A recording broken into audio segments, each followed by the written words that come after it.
Good morning dear शिक्षक साथियों, आप सभी का स्वागत है आपके अपने चैनल स्टडी विथ राहुल 247 पर। आप सभी का प्रवेश पत्र जारी हो चुका है, आपने देख भी लिया होगा। चलिए, मैंने बताया था कि 7 दिन में आपको कौन से सब्जेक्ट पे ज़्यादा ध्यान देना है और किस तरह से प्रश्नों को करना है।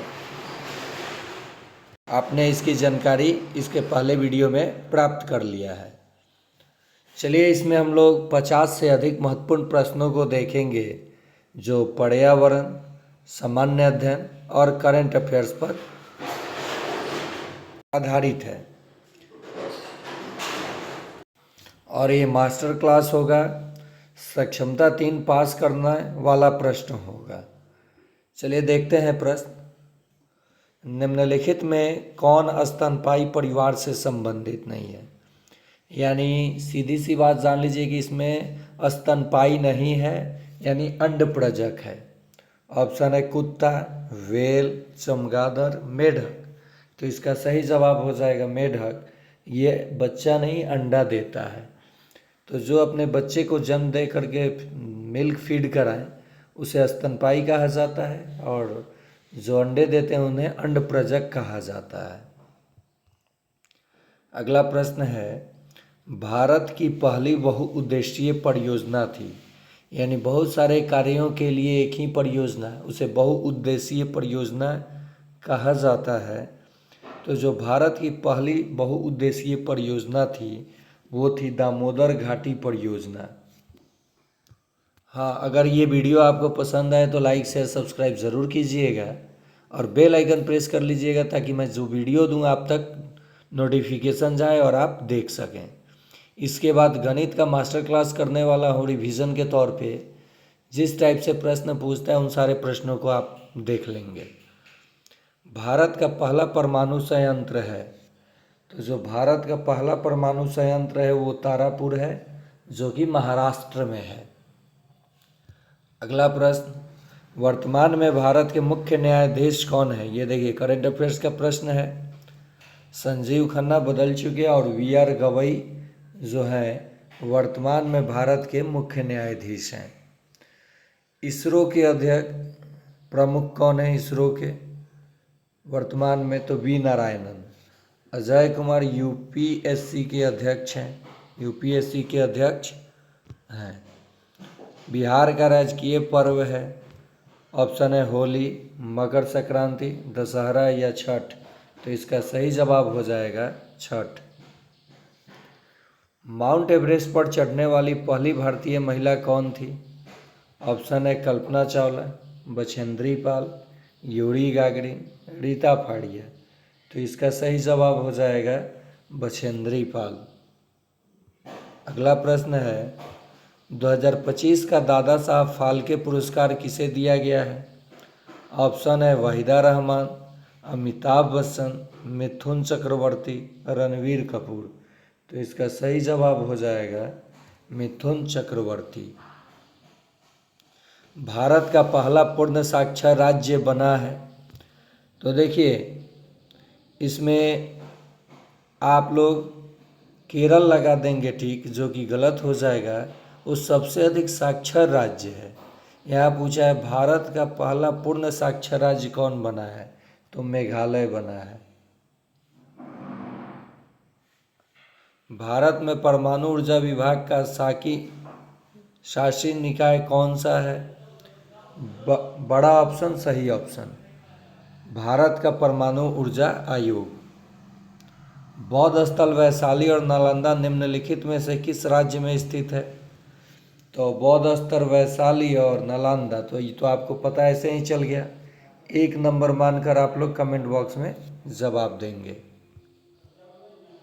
संविधान की व्याख्या और नागरिकों के मौलिक अधिकारों की रक्षा के लिए कौन सी संस्था जिम्मेदार है? तो ये भारत के, तो देखिए इसमें संविधान की व्याख्या और नागरिकों के मौलिक अधिकारों की रक्षा के लिए कौन सी संस्था जिम्मेदार है? तो ये उच्चतम न्यायालय जिम्मेदार है। बिहार के किस जिले में सबसे अधिक चाय उद्योग है? तो ऑप्शन है कटिहार, पूर्णिया, किशनगंज, अररिया। तो इसका सही जवाब हो जाएगा किशनगंज। क्या हो जाएगा? किशनगंज। मुंबई में सर्वप्रथम सूती कपड़ों के मिलों की स्थापना कब हुई? तो मुंबई में सर्वप्रथम सूती कपड़ों के मिलों की स्थापना 1854 में हुई थी। बिहार विधानसभा में कितने निर्वाचक क्षेत्र है? यानी विधानसभा की कुल कितने सीटें हैं? तो 243 सीटें हैं। अगला प्रश्न है, अंतर्राष्ट्रीय जैव विविधता दिवस कब मनाया जाता है? तो 22 मई को अंतर्राष्ट्रीय जैव विविधता दिवस मनाया जाता है।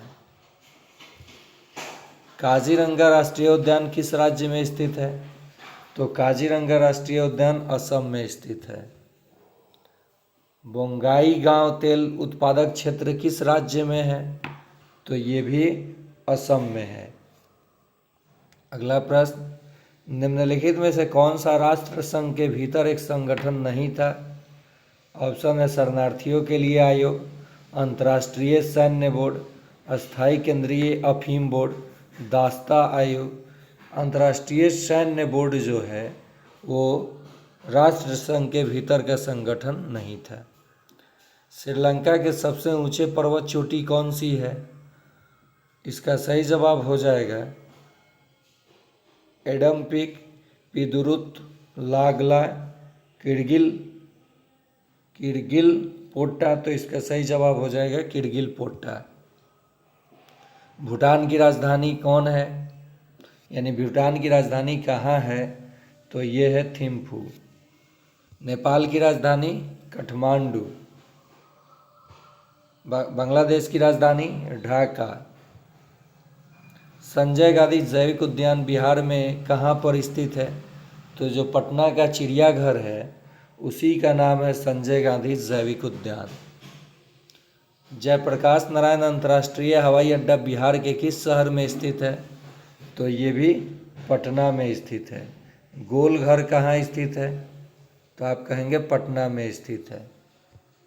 अगला प्रश्न, बिहार का शोक किस नदी को कहा जाता है?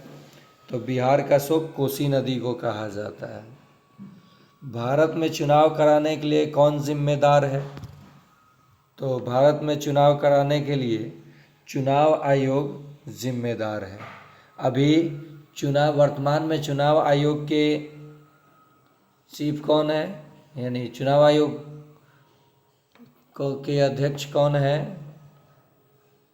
तो आप कहेंगे ज्ञानेश कुमार। क्या कहेंगे? ज्ञानेश कुमार। मुख्य चुनाव आयुक्त कौन है? तो ज्ञानेश कुमार। असहयोग आंदोलन के अचानक बंद होने पर कांग्रेस के विकल्प में कौन सी पार्टी सामने आई? तो स्वराज्य पार्टी सामने आई। स्वराज्य पार्टी। यहाँ देखिए दोनों, ये स्वराज्य है तो ये काट दीजिएगा, स्वराज्य पार्टी के साथ चले जाइएगा। जिन छोटे बच्चों से काम करवाया जाता है उन्हें डैश कहा जाता है? तो उन्हें बाल श्रम कहा जाता है। बड़ा ऑप्शन, सही ऑप्शन। मैंने जो तुक्का बताया था वो दिमाग आप लगाइएगा परीक्षा में, और बिल्कुल इत्मीनान से आप इस चैनल पे वीडियो को देखिए। मन में आपके डाउट हो रहा होगा कि कौन पूछेगा कौन नहीं पूछेगा, हमें कुछ याद नहीं है। जब आप इधर 500 दिन लगातार मास्टर क्लास देखेंगे और जाएंगे एग्ज़ाम में तो आपको काफ़ी एडवांटेज मिलेगा और आप अपना मनोबल ऊंचा रखिए, आप अच्छा करके आएंगे, ये मुझे विश्वास है। पाचन तंत्र की मांसपेशियां थैली को क्या कहते हैं? तो इसे स्टमक कहते हैं, यानी पेट। वह स्थान जहाँ जीव रहते हैं कहलाता है? तो वह कहलाता है निवास स्थान। क्या कहलाता है? निवास स्थान, हैबिटेट जिसको आप लोग बोलते हैं। भूजल के ऊपरी सतह को डैश कहा जाता है? तो ये जलचक्र कहा जल तालिका कहा जाता है। भूजल के ऊपरी सतह को जल तालिका कहा जाता है। पृथ्वी की सतह पर कितना पानी मौजूद है? तो 71%। इसी को आप लिख सकते हैं 71/100, 2 जीरो है, 2 अंक छोड़ के डेसिमल, ये आपका 0.71%, 2 नंबर हो जाएगा। भारतीय संविधान का कौन सा अनुच्छेद समानता के अधिकार की गारंटी देता है? तो ये हो जाएगा अनुच्छेद 14। निम्नलिखित में से कौन सा मौलिक अधिकार नहीं है? तो जो संपत्ति का अधिकार है वो अब मौलिक अधिकार नहीं है। ठीक है, इसे हटा दिया गया है 44वां संविधान संशोधन के तहत, और इसे आर्टिकल 300 क में रखा गया है। ये कानूनी अधिकार है। ऑपरेशन फ्लड किससे संबंधित है? तो ये विश्व का सबसे बड़ा डेयरी विकास कार्यक्रम से संबंधित है। कांग्रेस के किस अधिवेशन में पहली बार राष्ट्रगान जनगण मन गाया गया है? तो ये कलकत्ता अधिवेशन 1911। गद्दार पार्टी का मुख्यालय कहाँ था? तो गद्दार पार्टी का मुख्यालय सैन फ्रांसिस्को में था। बड़ा ऑप्शन, सही ऑप्शन। किसने कहा था कांग्रेस आंदोलन न तो लोगों द्वारा प्रेरित था, न ही यह उनके द्वारा योजनाबद्ध किया गया था? तो ये कहा था लाला लाजपत राय ने। जालियांवाला बाग हत्याकांड के समय ब्रिटेन के प्रधानमंत्री कौन थे? तो ये लॉर्ड जॉर्ज थे। अगला प्रश्न है, निम्नलिखित में से किस नदी के नीचे भारत की पहली अंडर वाटर मेट्रो रेल सुरंग का निर्माण किया गया है? तो ये हो जाएगा हुगली। क्या हो जाएगा? हुगली। निम्नलिखित में से किस देश से भारत ने S-400 ट्रायम्फ वायु रक्षा मिसाइल प्रणाली खरीदी है? तो अभी आपने पहलगाम हमले को लेकर के सिंदूर ऑपरेशन देखा होगा, उसमें जो भी ड्रोन था, जो भी मिसाइलें थी, उसे S-400 तबाह कर दे रहा था, जो भारत की प्रणाली है, और ये लिया गया है रूस से। जल निकायों के प्रदूषण को डैश द्वारा नियंत्रित किया जाता है? तो ये निपटान से पहले सीवेज अपशिष्ट का उपचार करके नियंत्रित किया जाता है। जीवन बीमा डैश की एक गतिविधि है? तो यह सेवा क्षेत्र की एक गतिविधि है। टी कॉलोनी में रानी चींटी के कर्तव्य के अंतर्गत क्या आता है? तो रानी चींटी सारा काम करती है, रानी चींटी भोजन एकत्रित करती है, रानी चींटी अंडा देती है, इनमें से सभी। तो इसका सही जवाब है रानी चींटी सारा काम करती है। नहीं, रानी चींटी की बात, टी कॉलोनी में रानी चींटी, तो ये अंडा देने का काम करती है। चींटियाँ एक साथ रहती हैं ताकि काम बढ़ जाए, समूह की रक्षा के लिए, दोनों, ताकि काम बढ़ जाए और समूह की रक्षा के लिए। ये सही हो जाएगा 3 नंबर। दूध में पोषक तत्वों के बारे में निम्नलिखित में से कौन सा कथन सही नहीं है, यानी गलत है? तो दूध में जो विटामिन सी है वो नहीं पाया जाता है। तो कह रहा है दूध कैल्शियम का अच्छा स्रोत है, ये तो सही है। प्रोटीन का, ये भी सही है। दूध विटामिन सी का, ये 3 नंबर जो है यही आंसर हो जाएगा। दूध में विटामिन सी नहीं पाया जाता है, जो कि गलत कथन है। दूध में पोषक तत्वों के बारे में ये रिपीट किया हुआ प्रश्न है। नीचे दिए गए विकल्पों में से बेजोड़ विकल्प चुनिए। सोना, चांदी, हीरा, प्लास्टिक।